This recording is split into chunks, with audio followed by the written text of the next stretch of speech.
Hello, welcome to Shehzad Iqbal English Academy. I am Shehzad and I hope you will be fine. आज का जो topic है वो है पास्ट सिंपल टेंस। इसका दूसरा नाम है past indefinite tense. Past indefinite tense का स्ट्रक्चर क्या है और हम ये यूज़ कहाँ करते हैं, आज हम इस वीडियो में डिस्कस करेंगे। सबसे पहले तो आप ये जान ले कि ये पास्ट के बारे, माजी के बारे में हमें बताएगा, यानी फ्रॉम नाउ जितना भी हमारा टाइम गुजर गया है ये होगा पास्ट इंडेफिनिट टेंस। जैसे ये एक टाइम लाइन है, ये है नाउ यानी अभी का वक्त, तो इससे पिछला जितना भी टाइम है वो 2 घंटे पहले और 3 घंटे पहले, एक दिन, 5000 साल पहले, 1000 साल पहले, तो ये सारा का सारा नाउ से पीछे जो है ये पास्ट इंडेफिनिट टेंस है। इसका स्ट्रक्चर क्या है इंग्लिश में और इसका स्ट्रक्चर क्या है उर्दू में, ये हम पढ़ेंगे इस वीडियो में। सबसे पहले तो आप ये जान लें कि पास्ट इंडेफिनिट टेंस या पास्ट सिंपल टेंस का जो स्ट्रक्चर है इंग्लिश में वो है second form of the verb, हम इसमें डालेंगे। ये मैं आपको बताता हूँ कैसे।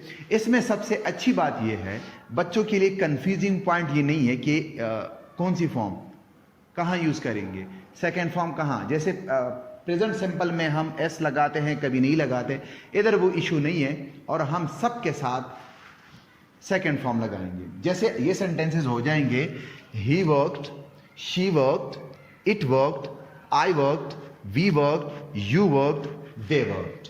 ये सारे के सारे जुमले हो जाएंगे पास्ट इंडेफिनिट के, यानी सेकेंड फॉर्म हमने लगा ली और ये हो गया पास्ट इंडेफिनिट या पास्ट सिंपल के। आप टाइम भी मेंशन कर सकते हो, I worked yesterday, I worked yesterday. I helped my friend in 1999. किसी साल का हवाला देके, yesterday कल, साल का हवाला देके। A year before I helped my brother. I lived in China 3 years ago. I lived in China 3 years ago.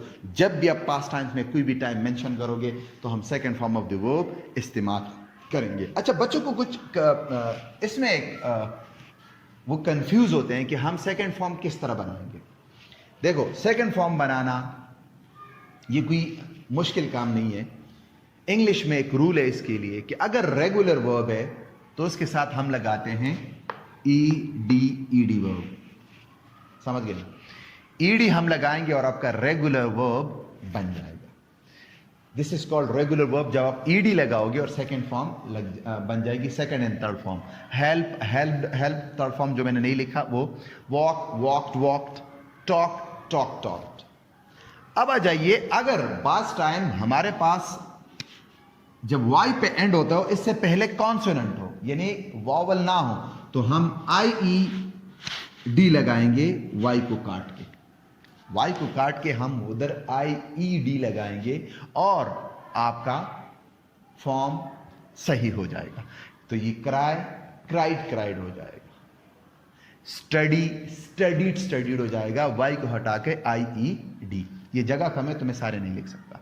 कुछ ऐसे हैं रेगुलर वर्ब में, कुछ ऐसे हैं जहां पे आखिरी हर्फ को P होगा, N होगा, इसको हम डबल करते हैं और ये हो जाता है stop, stopped, stopped. Plan, planned, planned. तो देखो ये P जो आखिर है वो डबल हो गया, N आखिर है वो डबल हो गया। मगर हर दफा इस तरह नहीं होता, हमारे पास ED नहीं होता। बच्चे कंफ्यूज होते हैं कि इसकी सेकेंड फॉर्म क्या है, इसकी थर्ड फॉर्म क्या है। तो उनके लिए कोई फार्मूला तो नहीं है। हाँ, कुछ फार्मूले हैं मगर एज अ होल कोई फार्मूला नहीं है, इसको याद करना पड़ता है। जैसे कम हो गया, come, came come, go went gone, teach taught taught, जो कि टोटली एक दूसरे से डिफरेंट है। Go went gone, come came कम।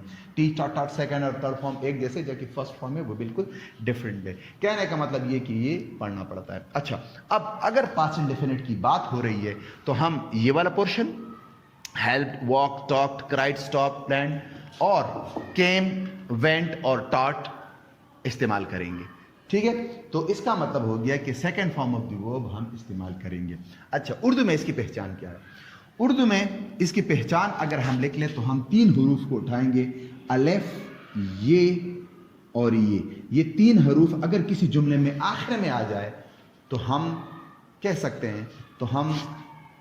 हैं कि ये पास्ट इंडेफिनिट का जुमला में उर्दू में। जैसे शी वर्कड उसने काम किया, उन्होंने काम किया, ही वर्क, उसने काम किया, इट वर्क, इसने काम किया, आई वर्क, मैंने काम किया, किया किया किया, वी वर्क, हमने काम किया, शी हेल्प, उसने मेरी मदद की, ये, दे केम, वो आए, शी केम, वो आई, ही केम, वो आया। सो अलेफ, ये और ये जब जुमले के इख्तिताम में आते हैं तो हम ये बनाएंगे, इसका हम बनाएंगे पास्ट सिंपल। अभी बात करते हैं किस तरह हम इसके नेगेटिव और इंट्रोगेटिव सेंटेंसेस बनाएंगे, यानी सवालिया और साथ नेगेटिव यानी नफी वाले जुमले। इसमें एक दफ़ा फिर मैं आपको बताऊं कि बच्चे कंफ्यूजन का शिकार होते हैं। अक्सर बड़े को मैंने भी देखा कि वो जब नेगेटिव इसका बनाते हैं तो एक गलती करते हैं। वो गलती क्या है मैं आपको बता देता हूँ। जब भी आप नेगेटिव सेंटेंसेस की तरफ जाओगे, पास्ट इंडेफिनिट यानी पहले से जब सेकंड फॉर्म मौजूद हो और आप इसका नेगेटिव सेंटेंस बनाओगे तो आप सब्जेक्ट के फौरन बाद, सब्जेक्ट मतलब he, she, they, I, the boys, the teacher, ऐसे अल्फाज हो तो उनके फौरन बाद आप लगाएंगे डिड नॉट।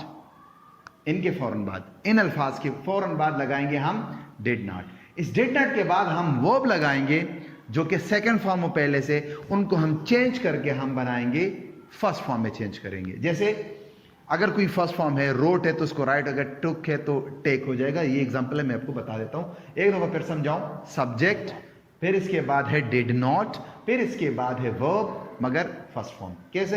ऐसे। पहली एग्जांपल है ही परचेज्ड अ बुक। अब ये सेकंड फॉर्म है परचेज्ड, तो इसका मतलब ये पास्ट इंडेफिनिट का है। अक्सर लोग कहते हैं नहीं तो थर्ड फॉर्म है, ये थर्ड फॉर्म नहीं है। वजह, अगर ये थर्ड फॉर्म होती तो इनके साथ जरूर हैज होता, हैड होता, इज, इम, आर होता। जब सब्जेक्ट के फौरन बाद ये फॉर्म है, फर्स्ट फॉर्म नहीं है, सेकंड या थर्ड फॉर्म है, इसको पहचानने में गलती होती है आपको। तो देख लीजिए इसके साथ कोई हेल्पिंग वर्ब तो नहीं है, नहीं है हेल्पिंग वर्ब, तो इसका मतलब ये सेकंड फॉर्म है। जब ये सेकंड फॉर्म है तो ये पास्ट सिंपल का जुमला है। पास्ट सिंपल का जुमला हो तो हम ही के फौरन बाद डिड नॉट डालेंगे।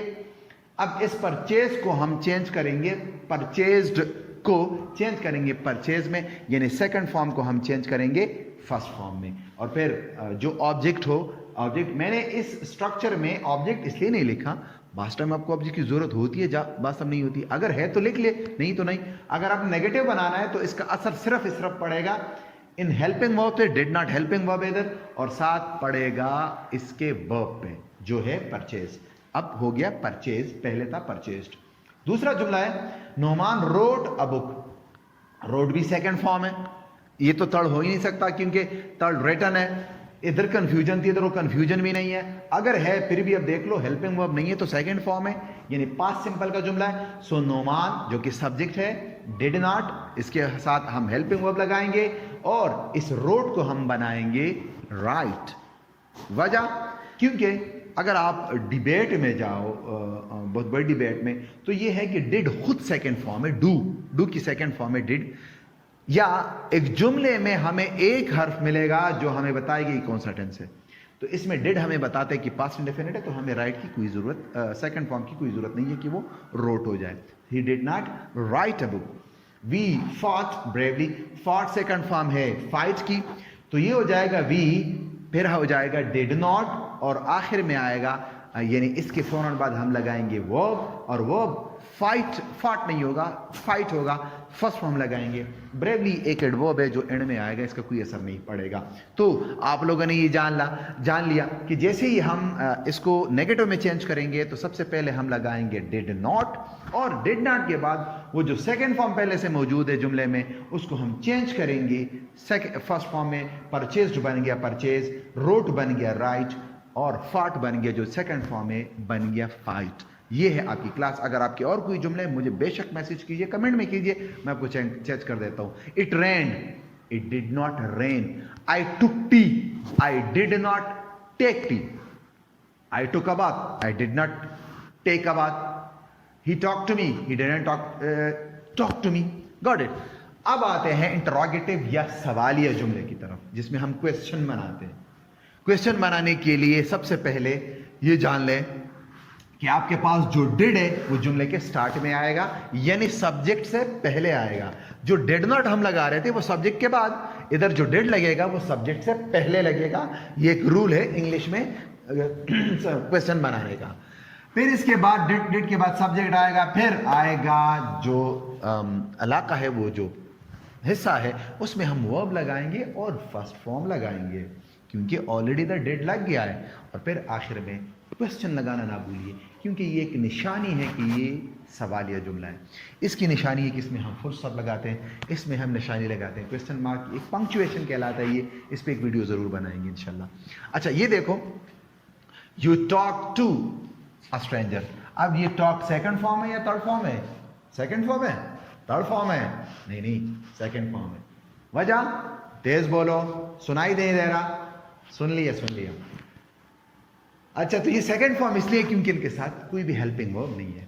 अगर ये थर्ड फॉर्म होती तो इधर हैव होता, हेड होता, इज होता, एम आर कुछ भी होता मौके के मुनासिबत से।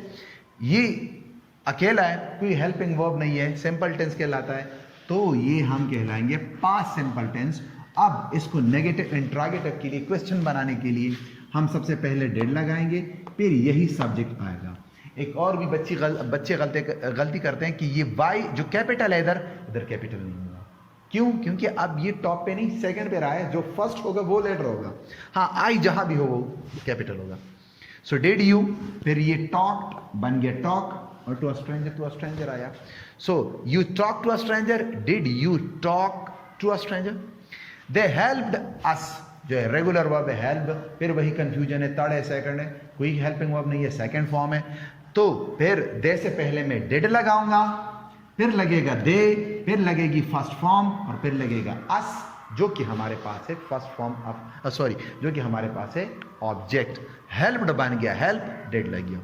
The teachers taught there lesson, फिर वही कंफ्यूजन है, सेकंड है थर्ड है, सेकंड फॉर्म है क्योंकि हेल्पिंग वर्ब नहीं है, डिड लग गया क्योंकि पास्ट इंडेफिनिट का जुमला है, द टीचर्स लग गया, अपनी जगह पे आया। फिर टॉट बन गया टीच, सेकंड फॉर्म है टॉट, फर्स्ट फॉर्म है टीच। ये थोड़ा कंफ्यूजिंग है, बच्चे कंफ्यूज होते हैं, कंफ्यूज होने की कोई जरूरत नहीं है, वर्ब पे हम वीडियो बनाएंगे।